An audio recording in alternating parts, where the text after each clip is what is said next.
La obesidad ha alcanzado proporciones epidémicas a nivel mundial y cada año mueren, como mínimo, 2,6 millones de personas a causa de la obesidad o el sobrepeso. Se trata de un grave problema de salud que aumenta día a día.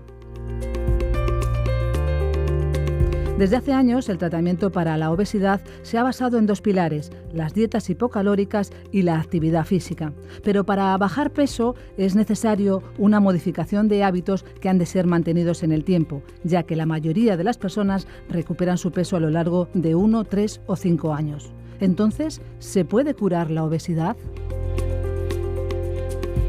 Vamos a conocer las últimas investigaciones que relacionan obesidad y adicción de la mano del catedrático de Psicobiología de la Facultad de Psicología de la UNED, Emilio Ambrosio, que viene acompañado de una experta en el tema.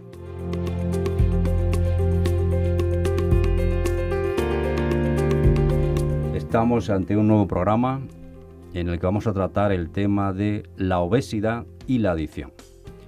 Y para ello contamos con la inestimable ayuda de la profesora doctora Nuria del Olmo, que es profesora de la Facultad de Farmacia del Departamento de Ciencias Farmacéuticas y de la Salud de la Universidad San Pablo CEU. Nuria, además de ser una experta en el tema que vamos a tratar, es una excelente investigadora y grandísima amiga. Nuria, muchas gracias por estar aquí. No, gracias a vosotros por invitarme y a ti porque me encanta venir aquí. Bueno, vamos a hablar del tema de la obesidad y la adicción. Y yo en primer lugar pues quería hacer una pequeña introducción, por así decirlo, al problema de la obesidad que hay en el mundo.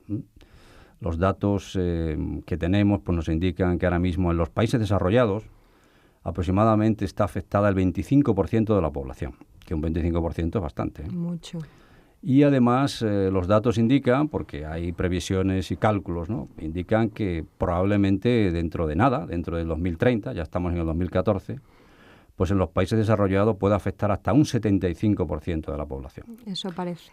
Los datos estamos hablando de cifras realmente abrumadoras, ¿no? Preocupantes. Preocupantes hasta el punto de que se ha acuñado un nuevo término. Como hoy día todo es global, se está hablando de eso, de una obesidad global, o se dice globesidad. A mí me gustaría destacar además la importancia que está tomando dentro de esa globesidad la obesidad infantil, que es uno de los aspectos, yo creo, más preocupantes que estamos viendo, porque si la obesidad en el adulto está aumentando de forma bastante exagerada, la obesidad infantil es muchísimo más el aumento que está teniendo. Y es algo que sí que consideramos que habría que tener en cuenta y tomar medidas sobre ello. Las autoridades están preocupadas y, bueno, pues se dice que hay que incrementar la actividad física, que hay que consumir alimentos que sean más saludables. Hemos visto hace poco al presidente Obama corriendo por allí por los pasillos de la Casa Blanca. Su mujer, la primera dama, pues está en campañas para controlar la obesidad. Sí. Y bueno, pues todos sabemos que es así. Además, uno de los problemas asociados no solo son los cardiovasculares, sino también la diabetes tipo 2, que aumenta de manera espectacular en niños. Sí, es que hay muchas enfermedades que ahora, bueno, lo que llamamos eso, el síndrome metabólico, que es una enfermedad global sobre todo el organismo, que no solo está teniendo implicaciones en el sistema cardiovascular, que por supuesto las tiene, sino también a nivel de la destrucción directamente del páncreas y la generación de esa diabetes que puede hacer a los futuros adultos que pues dependientes de insulina y niños con enfermedades graves asociadas al consumo de determinados alimentos. Entonces, bueno, pues por un lado, claro, es muy contradictorio porque por un lado se están haciendo estas campañas y tal, y por otro lado tenemos en el mercado productos que nos incitan una y otra vez a consumir este tipo de alimentos que no son tan buenos para la salud como deberían ser los que están a la venta. Estamos entonces ante un problema económico y social de enorme magnitud y se ponen los remedios que se pueden, o sea, campañas, incluso hay gente que recurre a la cirugía. Uh-huh. Y bueno, parece ser que la cirugía, pues algunos problemas arreglas, ¿no? Sí. Incluso es capaz de revertir, entre comillas, sí, la obesidad. Sí. Pero el hecho es que no aumenta la longevidad, o sea, las personas, uh-huh, aunque se pongan en tratamiento, no por eso viven más años. Entonces se plantea un poco el tema que yo me gustaría, doctora, que nos comentaras algo al respecto. ¿Realmente hay cura o no hay cura para la obesidad? Es como si dijéramos la obesidad no se cura. Bueno, yo creo que realmente en la obesidad tenemos que diferenciar bien dos factores. Factores que son genéticos y que nos llevan a tener un determinado peso debido a nuestras características genéticas. Peso y luego, crítico. Un peso crítico. De acuerdo con la edad. Exacto, además. Que va de acuerdo con la edad y que además también tenemos que hacer muy consciente a la población de que eso es así, porque si no nos vamos al otro extremo con problemas de anorexia nerviosa en jóvenes, etcétera, con una extremada delgadez, que tampoco es lo que es recomendable. Pero asumiendo que tenemos ese peso pues genético y que tenemos en función de nuestras características orgánicas, tenemos unos hábitos que nos llevan a consumir determinados alimentos que hacen que al final ese peso pues pueda dispararse y alcanzar pues unos niveles, un peso corporal exagerado para nuestra salud. No vamos a hablar de la estética ni nada de eso, sino un peso más alto del necesario para nuestra salud. Entonces, dentro de esos hábitos, lo genético lo podemos cambiar relativamente poco, pero dentro de esos hábitos sí que yo creo que hay mucho trabajo que se podría hacer para educar a la gente a comer determinadas cosas en determinados momentos, que es un tema que también me gustaría dejar luego claro, que no es solo lo que se come, sino también cuándo se come, en las proporciones que se come, y si eso lo consiguiéramos hacer con los niños y los adolescentes, conseguiríamos unos adultos más sanos, con menos complicaciones y con una esperanza de vida no más larga, que a lo mejor ya hemos llegado a una esperanza de vida muy alta, sino una esperanza de vida relativamente en buen estado, ¿no? Es de encontrarnos físicamente muy bien. Y entre las distintas causas por las que se puede originar la obesidad, aparte de esos hábitos de vida saludables que está usted comentando, profesora, parece ser que están surgiendo nuevas ideas y entre ellas, pues por así decirlo, la posibilidad de que haya ciertos componentes en la obesidad similares a los componentes que mantienen el abuso de drogas. Es como si dijéramos, puede haber partes, por así decirlo, de la comida o no lo de la comida estrictamente, sino digamos del comportamiento, vamos a llamarlo así, de una ingesta de comida excesiva que asemeja mucho lo que ocurre cuando una persona toma drogas.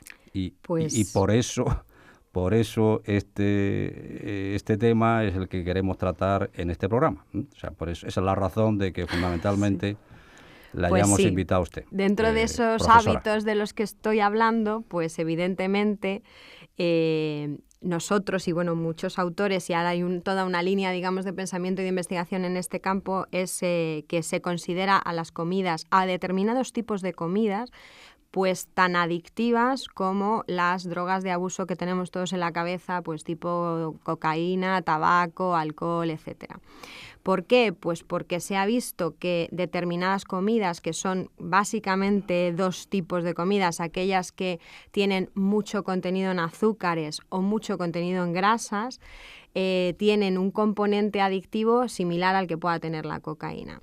Estas comidas, si pensamos en ellas, son comidas que evidentemente nos gustan mucho, son muy atractivas. Nosotros cuando comemos comidas con mucha grasa o con mucho azúcar nos sentimos muy bien. Eso es porque hay una zona en el cerebro que se llama circuito del placer que se activa soberanamente cuando consumimos este tipo de productos, igual que cuando consumimos cocaína o cuando consumimos alcohol. ¿Qué sucede? Que evidentemente hay muchas comidas disponibles en el mercado que tienen esto y que son fáciles, además ahora mismo en el mundo occidental son baratas, con lo cual podemos adquirirlas todo el tiempo, todas las veces que queramos, y de alguna forma nuestro placer está obtenido de esa forma. Cuando esto lo llevamos haciendo durante un tiempo, evidentemente, pues cada vez necesitamos consumir más este tipo de productos y eso repercute directamente en el peso corporal. Obviamente, para poder profundizar en los mecanismos que están regulando ese tipo de conductas y los datos que la asocian con la adicción, tenemos que trabajar con animales, porque con personas no podemos investigar por razones éticas. Uh-huh. ¿En los animales se consigue reproducir este tipo de conductas? Quiero decir, ¿se pueden conseguir animales que prefieran más el azúcar? Sí. O las dietas grasas que otro tipo de alimentos? Hay varios modelos animales que utilizamos en los laboratorios para reproducir la obesidad humana Uno de los modelos más fáciles de llevar a cabo son modelos en los que a los animales se les somete a comer esa determinada comida y solo esa. Entonces lo llamamos obesidad inducida por dieta.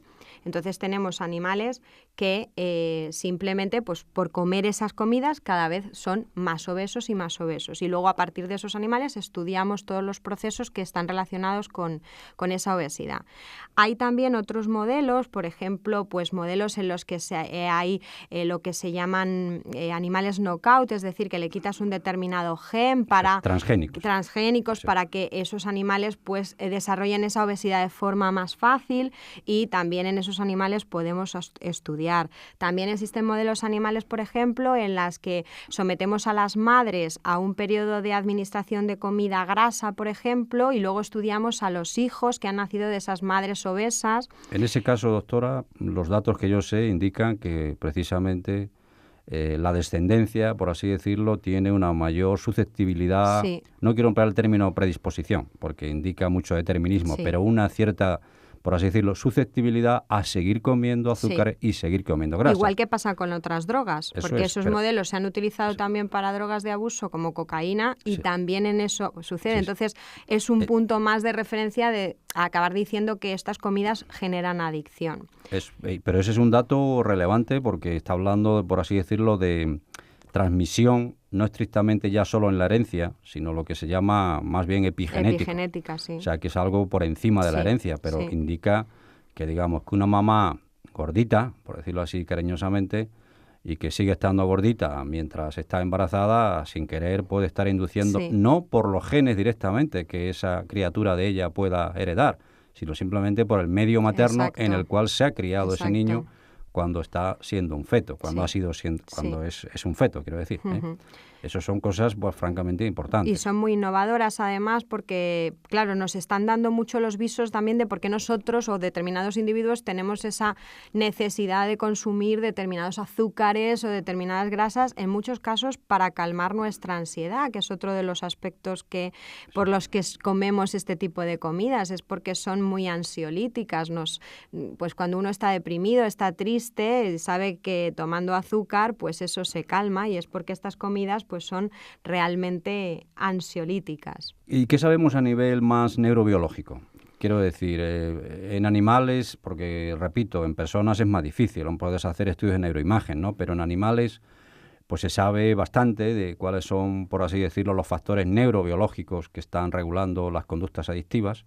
Entre ellos, pues el sistema dopaminérgico, el sistema opioide, sí. Endógeno. Entonces no sabemos si ocurre igual o no con estos modelos de ingesta excesiva de comida. Pues lo que se ha visto es en los modelos de comida de obesidad inducida por dieta, estamos observando los cambios en el sistema dopaminérgico muy similares a los que se observan en animales a los que se ha administrado otras drogas de abuso, como por ejemplo la cocaína, las anfetaminas o incluso el alcohol. Y ese sistema dopaminérgico queda alterado, cambia, y en el caso de la obesidad sobre todo se está apuntando a un tipo de receptor dopaminérgico que es el tipo D2, que es uno de los receptores sí. Más claves dentro de los procesos. De los que tiene la dopamina, sí. Exacto. Pues este D2 parece ser una de las dianas sobre las que podríamos trabajar en el futuro para intentar modular estos procesos adictivos relacionados con la comida, y porque es el que parece que cambia más. Igual que ocurre con las drogas. Exacto, igual que ocurre con las... Es que, claro, los mecanismos, es lo que estamos viendo, es que los mecanismos adictivos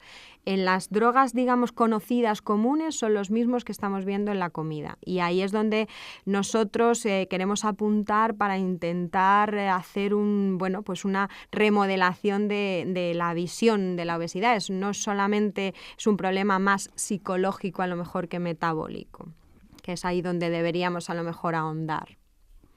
¿Qué ocurre respecto a este tipo de investigaciones cuando hay, por así decirlo, un hábito de ingesta de comida que no es regular? O sea, cuando, por ejemplo, hay ciclos, o sea, que hay gente que, pues decirlo así coloquialmente, pues que come cuando Dios le da a entender, sí. O sea, no mantiene lo que de toda la vida sabemos, al menos en España, las 3 horas. Las 3 o 5 comidas al día, sino que hay gente que se da un atracón, pues no sé, por ejemplo, por la noche, porque durante el día no ha podido, tiene tanto trabajo que no ha podido comer, entonces se da un atracón por la noche o desayuna una barbaridad por la mañana, no prueba luego ni gloria durante Es que en los durante el obesos día humanos, cuando muchas veces haces las entrevistas a las personas a las que quieres tratar o tal, te das cuenta que ellos suelen decir que comen muy poco. Es algo común en los obesos humanos, y tienen la sensación de que comen muy poco. Entonces, lo que se observó en los humanos es que es verdad que comen poco, pero quizás están comiendo todo el tiempo, ¿no? Lo que nosotros llamamos estar picoteando todo el día. Eso parece ser que es típico en Estados Unidos. Es muy típico en Estados Unidos, donde además, claro, como haces comidas muy cortas, esas comidas son muy ricas en azúcares y en grasas, porque son las disponibles, las fáciles de hacer, porque claro, si tú tienes que hacerte unas, yo qué sé, judías con chorizo, pues vas a tardar muchísimo tiempo en alcanzar esa comida, mientras que si coges un Kit Kat de la máquina, pues es muy fácil obtenerla, ¿no? Entonces, usando este modelo, o esta idea que teníamos en los humanos, nosotros hemos realizado experimentos en los que hemos controlado el ciclo de ingesta de los animales. Y es que les obligábamos a comer cuando, digamos, tienen que comer. Porque lo que sí que habíamos observado en los ratones también era que cuando les sometíamos a una comida grasa o una obesidad inducida por la dieta, observábamos que los animales, los roedores que suelen comer más por la noche, porque su ciclo es nocturno, empezaban a comer más por el día, empezaban a cambiar el hábito de la comida. Y es casi lo que llamamos nosotros en el humano un síndrome de comedor nocturno, y es esa persona que no come casi por el día y se levanta por la noche para ir a la nevera. Entonces, lo que hicimos fue forzar a los animales que comían comida grasa a que comieran esa comida, pero solo por la noche. Solo les dejábamos comer comida grasa por la noche. Pues bien, observamos que los animales adelgazaban. Es decir, a pesar de seguir comiendo la comida grasa que les había hecho engordar, cuando esa comida, y encima era la misma cantidad porque se comían toda la comida, cuando se la obligábamos a comer por la noche, los animales volvían a adelgazar. Con lo cual, para nosotros casi se convierte en algo necesario el comer cuando los ciclos insulina requieren que la persona tenga que comer. Entonces, para eso... Cuando hablamos de ciclos de insulina, quiere decir cuando la insulina está alta o está baja. Está baja. Cuando nosotros necesitamos comer, y esos ciclos no debemos cambiarlos, porque si no la insulina se mantiene alta todo el tiempo, que es lo que hace que estemos todo el tiempo con sensación de hambre, comiendo pocas cantidades muy frecuentemente que conllevan a esa obesidad. Entonces, aquí habría que hablar de calidad de la comida y del momento en el que se ingiere esa comida, coincidiendo además con periodos de alta gasto metabólico. Es decir, en el humano hay que comer por el día. ¿Por qué? Porque es cuando tenemos más gasto metabólico, y no por la noche, que es uno de los errores que cometemos muchas veces. Por ejemplo, en España se habla de que cenamos mucho y muy tarde, y eso es uno de los que parece que está conllevando a obesidad con la dieta mediterránea que tenemos, que es tan buena. Pues la tendríamos que adelantar a lo mejor un par de horas para que esa cena se diera, no provocara tanta obesidad. Pero por otra parte, en los países anglosajones, lo que se hace es desayunar mucho por la mañana, prácticamente no comer a mediodía. Se dan una tripotera, dicho así coloquialmente, por la noche, aunque es verdad que se acuestan más tarde, y además están, como hemos comentado, continuamente picando. O sea que yo creo que quizás la disrupción es mayor en esos países que... Es que el problema que tienen sobre todo en Estados Unidos es que no solo comen, sino que es que además beben mucho y muchas bebidas azucaradas. Sí, se está echando la culpa más a las bebidas azucaradas que a la propia comida. Se pueden reproducir, por ejemplo, consumos de consumos de bebidas, y no solo bebidas, sino también alimentos que son así muy energéticos, sí. Porque ha habido modelos de todo tipo, que le llaman en inglés dieta de cafetería. Sí, ¿no? De hecho, exacto, es una obesidad inducida por la dieta de cafetería, que llamamos. Se hace para los animales, y lo que hacemos es más o menos reproducir lo que nosotros comemos con psicoestimulantes, que sería con cafeína, porque realmente el humano lo que toma como estimulante normal es cafeína. Entonces, por eso se llama dieta de cafetería, porque le añadiríamos a a esas grasas y a esos azúcares, pues sobre todo cafeína. Entonces se ha visto todavía que en esas condiciones la obesidad producida es mayor y además el riesgo cardiovascular añadido por el tema de la cafeína es todavía muchísimo más alto. Entonces son dietas más agresivas en ese sentido. Hay animales que tienen preferencia para sacarina, o sea, se pueden seleccionar genéticamente, ¿no? Sí, claro, ese es otro de los modelos animales que se utiliza. Sí. Y también animales que tienen, por así decirlo, resistencia a la obesidad. Eso es. O sea, que tú puedes generar animales que sean proclives a consumir, por ejemplo, dietas grasas y otros que sean más resistentes, ¿no? Sí, es muy curioso porque, por ejemplo, nosotros que trabajamos con ratas y ratones, pues en las ratas, en los ratones no lo vemos, pero en las ratas, con la misma dieta, con dietas grasas que lo utilicemos iguales que para los ratones, en cuanto llevan 2 o 3 semanas comiendo esa dieta grasa, los animales se dividen claramente en 2 poblaciones en los que, comiendo lo mismo, el 50% son obesos y el otro 50% no son obesos. No engordan de forma, digamos, relativa a su edad, o sea, de forma normal. Entonces esto, claro, llama muchísimo la atención y, bueno, se han intentado saber los genes y descubrir los genes que están implicados en este proceso de resistencia a la obesidad. Y, bueno, hay algunos genes que se está viendo que están implicados, pero lo más curioso de todo esto es que los animales que son resistentes a la obesidad pero comen estas dietas grasas son igual de enfermos cardiovascularmente que aquellos que están obesos. De hecho, hay algunos autores que consideran que incluso son más enfermos. Es decir, es lo que llaman ellos, es un gordo en cuerpo de delgado, tiene muchísimos más problemas cardiovasculares, incluso con la muerte, con la esperanza de vida más corta, porque los depósitos de grasa no están yendo a los tejidos adiposos, que es donde tiene que estar la grasa cuando comemos de más, sino que está yendo pues a sitios como, por supuesto, el hígado, pero también el corazón. Y entonces eso hace que los animales incluso puedan pues tener una esperanza de vida más corta. Y seguimos ahí intentando saber por qué, por ejemplo, en los ratones pues no vemos estas 2 subpoblaciones. Todos los ratones o la mayoría de ellos nos engordan siempre con este tipo de dietas. ¿Habría fenotipos humanos parecidos a estos, digamos, delgados enfermos? Los endocrinos humanos consideran que sí que hay, pues eso, gente que está muy mal alimentada desde el punto de vista de la comida que ingiere y que en cambio aparentemente tú la ves delgada y que no consigue engordar, y todos tenemos algún amigo que siempre estamos diciendo, pero bueno, ¿tú por qué no engordas, no? Con lo mal que comes y tal. Entonces, estas personas, cuando se han hecho muchos estudios también cardiovasculares, pues se ha visto, por ejemplo, que la frecuencia de determinados pues ictus, etcétera, sí que parece que es más elevada en estas personas que no engordan, pero sí que comen estos productos. Por eso es muy importante incidir en el tipo de comida que uno está ingiriendo, independientemente de lo que decíamos al principio del aspecto físico que tengamos. También se han hecho estudios con personas en las que se les somete a escáneres.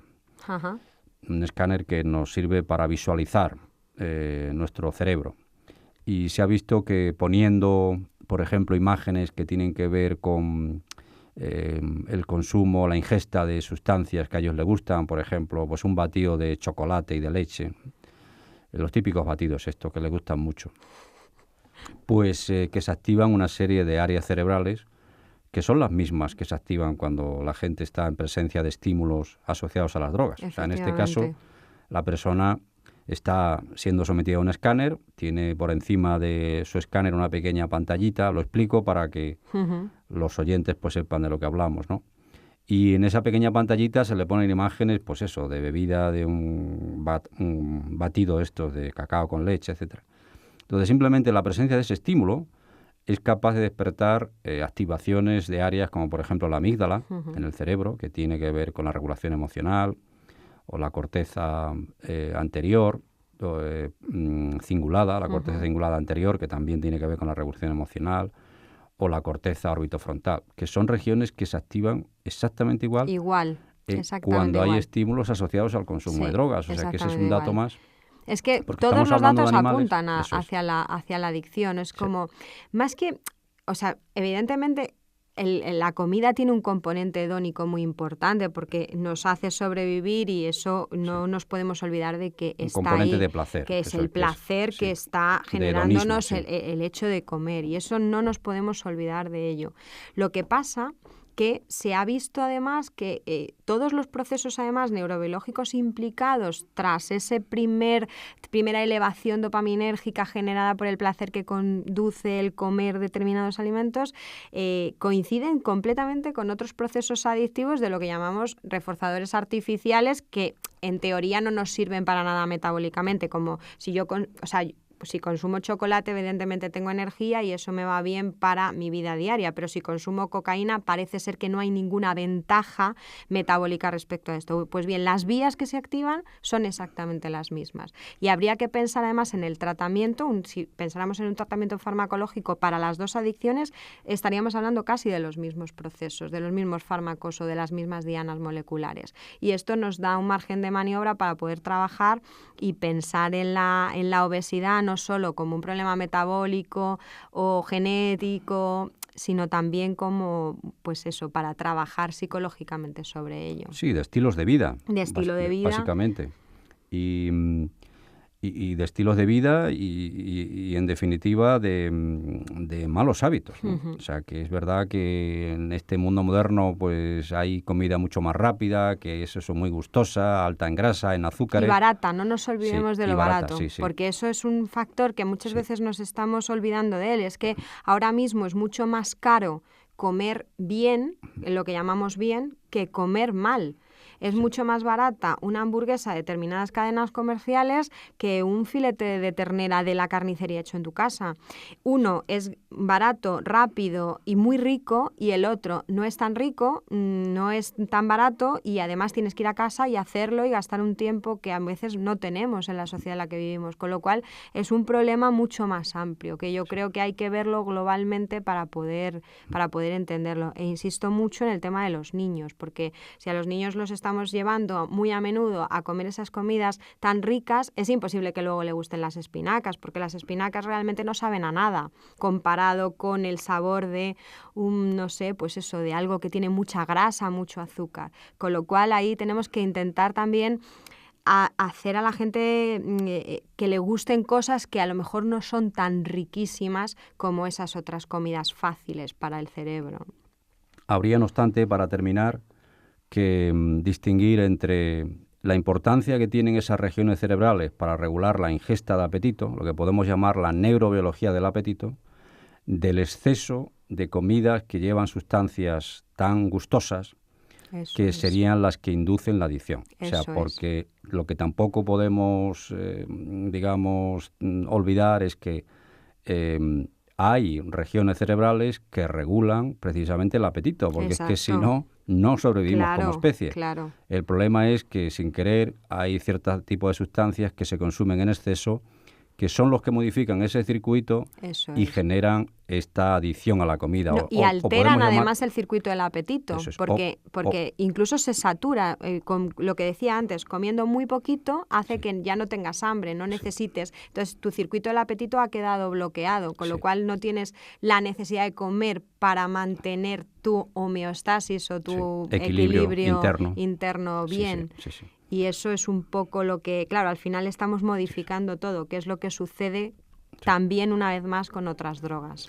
Pues muchísimas gracias, Nuria. No tenemos tiempo, la radio sabes que tiene esta limitación. De verdad, ha sido un placer. Muchas gracias por invitarme. Te agradecemos. Espero que haya quedado un poco más claro. Ha quedado clarísimo. Y pronto te tendremos con nosotros otra vez. Gracias a ti, Nuria. Gracias a todos. Gracias. Como vemos, la obesidad es un tema complejo que no puede simplificarse a comer menos y hacer más ejercicio, ya que el componente mental debe ser un objetivo en el tratamiento de este grave problema de salud pública. Damos las gracias a Emilio Ambrosio, catedrático de Psicobiología de la UNED, y a Nuria del Olmo, profesora de la Facultad de Farmacia de la Universidad San Pablo CEU de Madrid.